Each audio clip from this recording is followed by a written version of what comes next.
پنجاب میں شہباز شریف صاحب کی مضبوط گرفت آنے والے انتخابات کے حوالے سے اہم ہے، لہٰذا یہ دو آراء ہیں جو پارٹی کے اندر چل رہی ہیں، حتمی فیصلہ نواز شریف صاحب کا ہی ہوگا۔ ویسے بھی کہ آپ کیا سمجھتے ہیں کہ شاہد خاقان عباسی کا انتخاب کیا جناب نواز شریف نے؟ بالکل متوقع تھا، ہم خود اس کا ذکر کرتے رہے، بہت پہلے سے کر رہے ہیں کہ جو متوقع امیدوار ہوں گے شاہد خاقان عباسی، تو جب انہوں نے ان کو جز وقتی وزیر اعظم کے لیے چنا تو یقینی طور پہ ان کا، کیونکہ پہلے جانشین تو وہی ہوئے، یہ شاہد خاقان عباسی کیوں جناب نواز شریف کی پہلی چوائس تھے اپنے جانشین کے لیے؟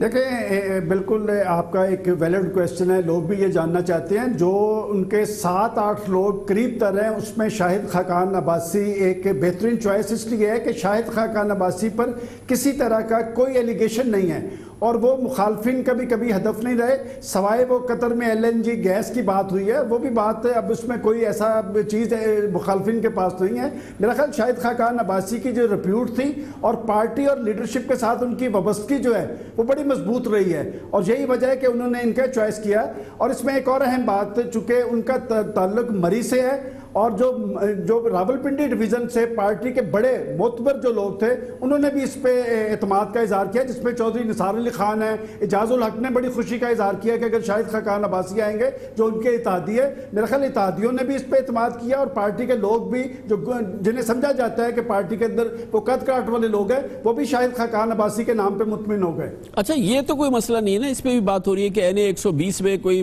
بڑا مقابلہ ہو سکتا ہے، یہ تو جناب نواز شریف کی ہمیشہ سے سیٹ رہی ہے، آپ کی کیا ذاتی ایکسپیرینس کہتا ہے اس حلقے میں کیا کوئی بڑا کانٹے کا مقابلہ ہو سکتا ہے PTI میں اور PMLN کے شہباز شریف صاحب اگر کینڈیڈیٹ ہے مثال کے طور پہ؟ کامران صاحب، یہ شروع سے نواز شریف صاحب کی سیٹ رہی ہے، یہ پہلے NA 95 تھا، اب یہ NA 120 بنا ہے اور یہ ایک مضبوط سیٹ ہے نواز شریف صاحب کی، اور اس میں میرا نہیں خیال کہ کوئی کانٹے کا مقابلہ ہوگا، اس لیے کہ جب ایک شخص کو نامزد پرائم منسٹر کہا جائے تو ہمارے پنجاب کے اندر کلچر یہ ہے کہ جب ایک شخص کو نامزدگی ہو جائے کسی بڑے منصب پہ تو مخالفین بھی اس کے ساتھ آ ملتے ہیں، لہٰذا میں نہیں سمجھتا کہ 120 میں کوئی کانٹے کا مقابلہ ہو۔ البتہ اس حوالے سے جو تیاریاں ہو رہی ہے، ایک اہم میٹنگ ہوئی ہے، اس میں ایک تجویز آئی ہے کہ صرف شہباز شریف صاحب کو NA 120 سے نہ لڑایا جائے بلکہ دوسرے صوبے سے یا کسی دوسرے حلقے سے بھی الیکٹ کروایا جائے تاکہ ان کی مقبولیت کا جو ہے وہ ثبوت سامنے آ سکے۔ بہت بہت شکریہ، جناب سلمان غنی ہمارے ساتھ موجود تھے۔ یہ ہے ایک تجربے کی انالیسز، تجربہ کار صحافی کا انالیسز جو پنجاب کی سیاست کو اندر باہر سے سمجھتے ہیں، خود پارٹی کے اندر کیا ہے، پاکستان مسلم لیگ نون اس حوالے سے کیا سوچ رہی ہے اور اس کے جو کلیدی رہنما ہیں ان کی کیا رائے ہے، کیا ہونا چاہیے۔ اب ہمیں جوائن کر رہے ہیں چودھری اسد الرحمان رمدے صاحب جو فیصل آباد سے پاکستان مسلم لیگ نون کے ممبر قومی اسمبلی ہیں اور بہت آؤٹ سپوکن PMLN کے لیڈر ہیں۔ اس پوری صورتحال میں وہ کیا سوچتے ہیں یہ بتائیے گا۔ چودھری صاحب، آپ کے خیال میں مسلم لیگ نون کے مفادات کا تحفظ شہباز شریف زیادہ بہتر اسلام آباد میں وزیر اعظم کی حیثیت سے کر پائیں گے یا اپنی موجودہ پوزیشن میں؟ یہ خلا نواز شریف صاحب کا جو جانے کی وجہ سے، سین کے ہٹ جانے کی وجہ سے جو خلا پیدا ہوا ہے، اس کو اس وقت اگر کوئی پر کر سکتا ہے تو وہ میاں شہباز شریف صاحب کی شخصیت ہے۔ پارٹی میں وہ غیر متنازع ہیں اور عوام میں بھی، خاص طور پہ میں پنجاب کی بات کر سکتا ہوں، مجھے دوسرے صوبوں کا پتہ نہیں، وہ بہت ہی مقبول ہیں۔ اگر میاں نواز شریف صاحب کے بعد کوئی سیاسی شخصیت سب سے مقبول ہے پنجاب میں تو وہ میاں شہباز شریف ہے، لیکن میں سمجھتا ہوں کہ وہ شاید ہماری جماعت کے مفاد میں ہو کہ وہ الیکشن تک پنجاب میں رہیں، اور کیونکہ پنجاب میں نیشنل اسمبلی میں پنجاب کی سیٹیں مور دین 50% ہیں، تو یہاں سے اگر ہم جیتیں تو ہم وفاق میں حکومت بنا سکتے ہیں۔ لیکن میں سمجھتا ہوں کہ ملک کا مفاد یہ ہے کہ ہمیں قومی سیاست پہلے کرنی چاہیے اور ملک کو اس بحران سے نکالنا چاہیے۔ اس لیے میں سمجھتا ہوں یہ ملک اور قوم کے مفاد میں یہ کہتا ہوں، میرا مشورہ یہ ہے کہ میاں شہباز شریف صاحب یہ قربانی دیں۔ شاید یہ ہماری جماعت کے مفاد میں اتنا نہ ہو لیکن یہ ملک کے مفاد میں ہے کہ وہ اس خلا کو پورا کریں۔ جناب چودھری اسد الرحمان کے رمدے کا کہنا یہ ہے کہ ہماری پارٹی کے مفاد میں بہتر یہ ہے کہ جناب شہباز شریف صاحب پنجاب میں ہی رہیں، پنجاب کے وزیر اعلیٰ کی حیثیت سے کام کریں۔ چودھری اسد الرحمان رمدے بہت امپورٹنٹ ممبر قومی اسمبلی ہیں۔ کمرشل بریک اور اس کے بعد ذکر کرتے ہیں ایک بار پھر عائشہ گوللئی کا، جنہوں نے کل پاکستان کے سیاسی ماحول میں اپنی پریس کانفرنس کے ذریعے تہلکہ مچا دیا تھا۔ ظاہر ہے جس نوعیت کے انہوں نے الزامات لگائے، جس قسم کے معاملات انہوں نے اٹھائے، ہونا تو تھا۔ اب ان پر بہتانوں کی، الزاموں کی بارش ہو رہی ہے اور ان سے کہا جا رہا ہے کہ وہ اپنی پاک دامنی کا ثبوت دیں۔ یہ ہوا کیا ہے اور عائشہ گلالئی کے اس پریس کانفرنس کے بعد اس بیان کے اثرات کا آج ہم جائزہ لیں گے، اور اس کے لیے پاکستان کے 2 نامور صحافی ہمارے ساتھ موجود ہوں گے، بالکل آزاد تبصرہ کریں گے چھوٹے سے وقفے کے بعد۔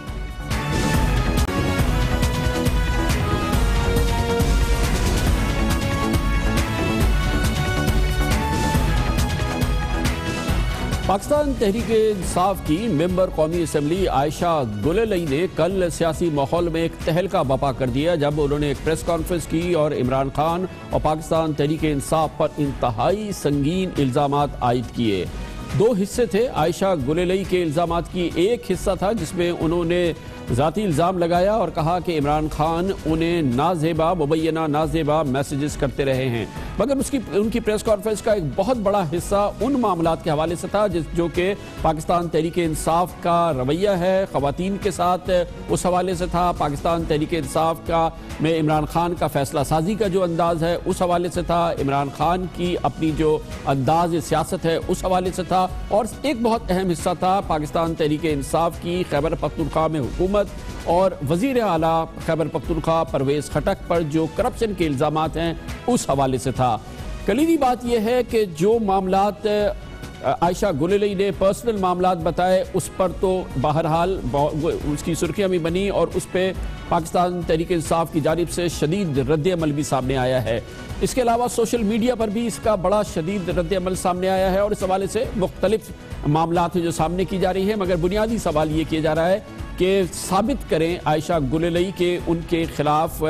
یہ کری اس قسم کے میسیجز آئے تھے، نازیبا میسیجز آئے تھے، یا ان کو کسی ہیرسمنٹ کا سامنا کرنا پڑا، اور جو اس حوالے سے آج کا جو اس حوالے سے جو سب سے اہم بات ان سے پوچھی جا رہی ہے کہ اس کا ثبوت دے۔ لیکن ان کی پریس کانفرنس کا بڑا حصہ ان معاملات کے حوالے سے تھا جو کل ہم نے اپنے پروگرام میں تفصیل سے بتایا، جس پر عائشہ گلالئی تنہا پی ٹی آئی کی رہنما نہیں ہے جو بات کر رہی ہیں۔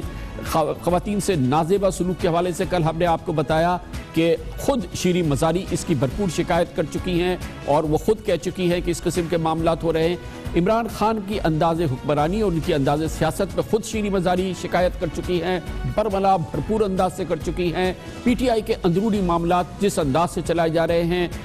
بانی رکن فوزیہ قصوری اس پر کس قسم سے احتجاج کر چکی ہیں۔ پی ٹی آئی سے